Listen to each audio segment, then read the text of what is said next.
Hey y'all, I'm JamesWright and welcome back to Wizards News. Today we're going to be talking about the big elephant in the room. That's right, the big bottleneck. How in the world do you get red books? Let's dive in and take a look at this.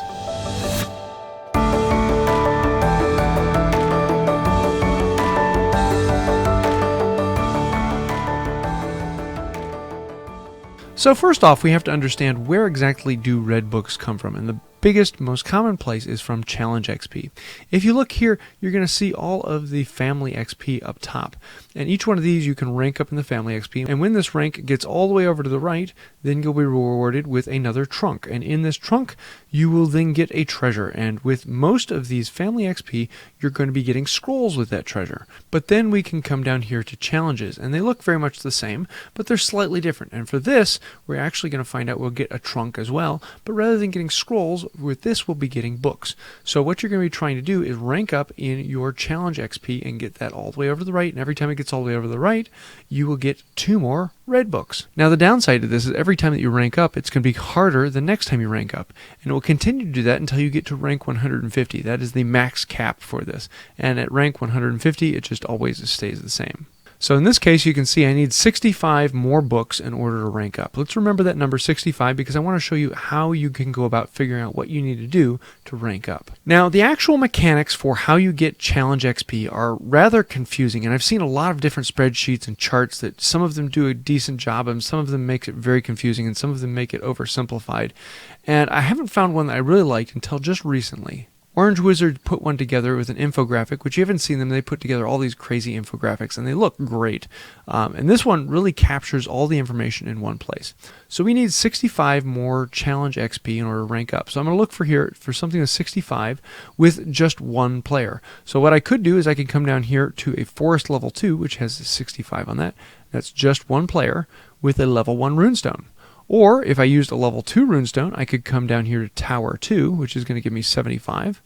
Or if I used a level 3, then I could come up here to Ruins level 5, which will give me 78.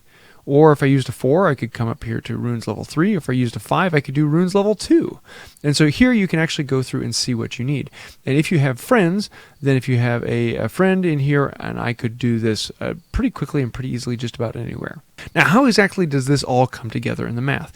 Basically, you have your chamber level, and then you have your runestones, and how these two come together determine what your challenge XP is going to be. That can then be bumped up by having friends or other people in the group. If you have other people in the group, every person in the group is going to give you 25% more. And then every time one of those is a friend, it's going to give you 10% more. So if you just have one other person in the group who is not a friend, someone just randomly out there, it will bump it up by 25%. But if that one person ends up being a friend, it'll bump it up by 25% and 10%. So you'll get a total of 35% increase. So if you have 4 people in there and all 4 of them are your friend, you're going to get a 140% increase on your challenge XP. Now all of this goes into this equation right up here at the top. And so if you want to see that there is. Now most of the time when you do a chamber, you're going to find out that your number is actually a little bit higher than the number you get here. And that is because of the fragment XP and the fragment bonus. Those come into play depending upon what fragment you get. And so those will increase your challenge XP number. So most of the time you're going to get a challenge XP that's actually a little bit higher than this. But this is the base rate where you'll never get anything lower than this. Now, I don't think this chart is something that you need to memorize or something you need to print out and take with you. It just kind of gives you a rough overview of where you need to be to get a particular challenge XP. So if I were to do Dark level 5 with 4 friends all the time, I could be getting close to 1,000 challenge XP every time. And that's pretty close to a rank up with every battle. But that battle is going to take a long time and it's going to take a lot of resources. So I'm probably going to be picking a battle somewhere here in the middle where all of us can do without burning a lot of resources and can do rather quickly. Once you understand how all of this works, then you'll understand a little bit better about what you need to do to rank up your challenge XP and to get more books. That is the way you're going to be getting most of your books for a long time to come. Every now and then you're going to have assignments and things like that that come along that will give you books to complete tasks. And those don't happen very often. There were a couple in the SOS tasks, and once you go through those, you'll get a couple extra books. And I'm expecting that to happen more in the future, but those are one-time lump sums that you occasionally come across. Now that being said, there are two places where you can get a lot of red books fairly quickly, and I want to go into those particularly. So let's come down here to the Achievements tab. And in the Achievements tab, there's two particular achievements you can do to get more red books very quickly.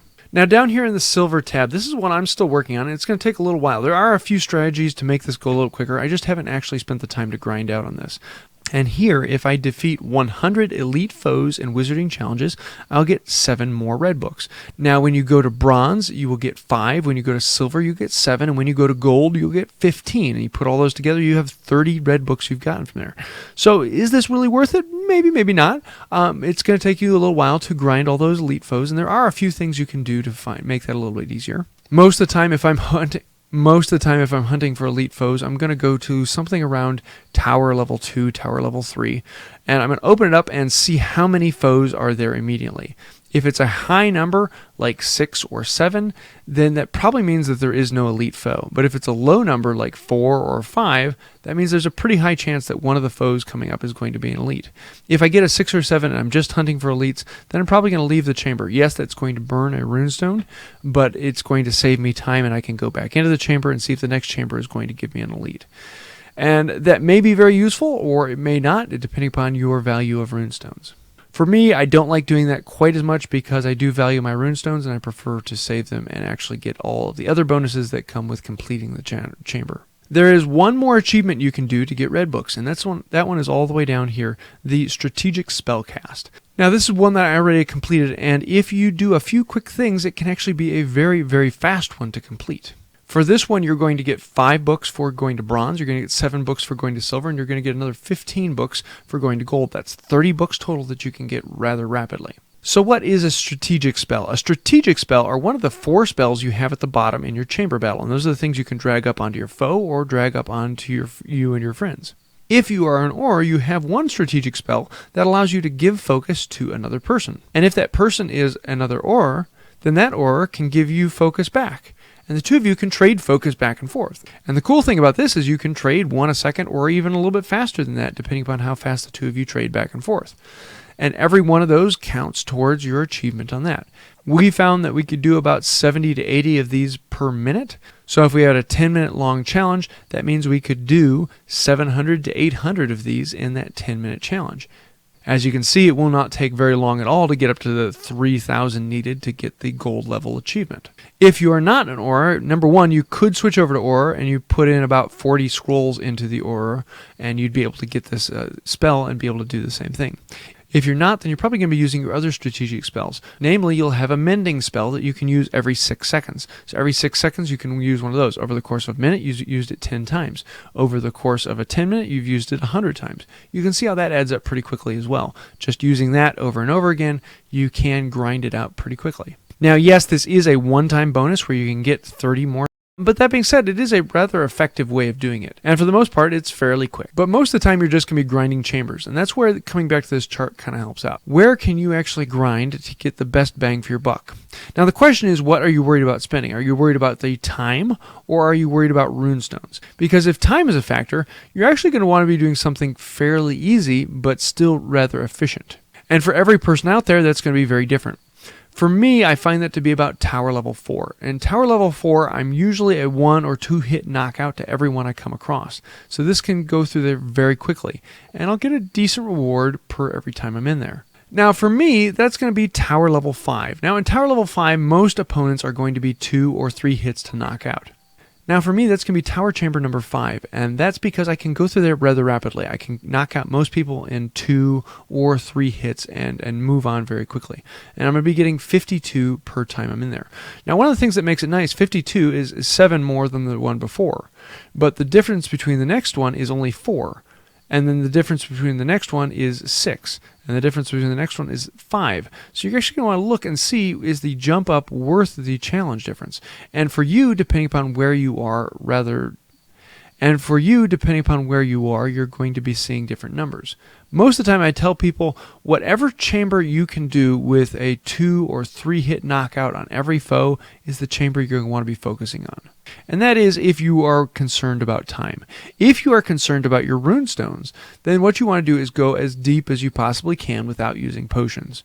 So for me, that's probably going to be somewhere around Forest Level 2 or Forest Level 3. I'm going to be able to go through those without using potions most every time. They're going to take a little bit longer because I'm going to have to hit more, and I'm going to be using more spell energy. But per runestone, I'm going to be getting more XP out. So that's where you have to ask yourself, are you worried about the runestones you have, or are you worried about the time you have in the chamber? For the time, you're probably going to do something a little bit lower and march through the chambers a little bit quicker, and that way you can get a better time to challenge XP can do. And that way you can get a better time to challenge XP ratio.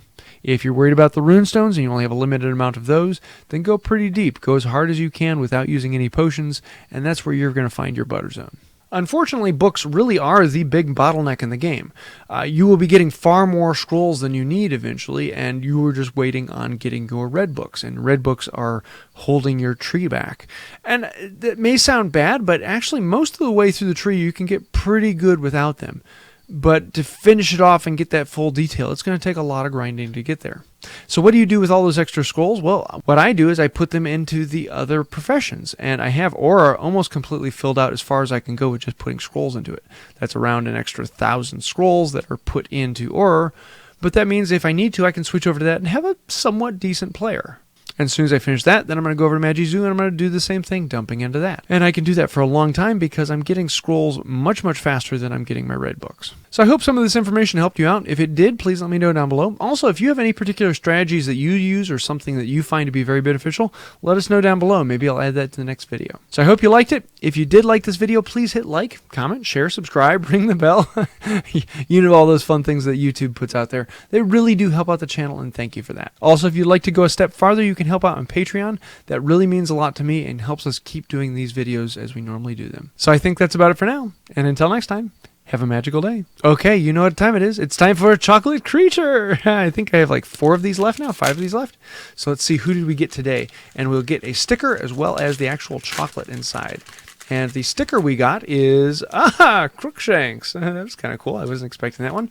And for the chocolate inside, we get, another Thestral.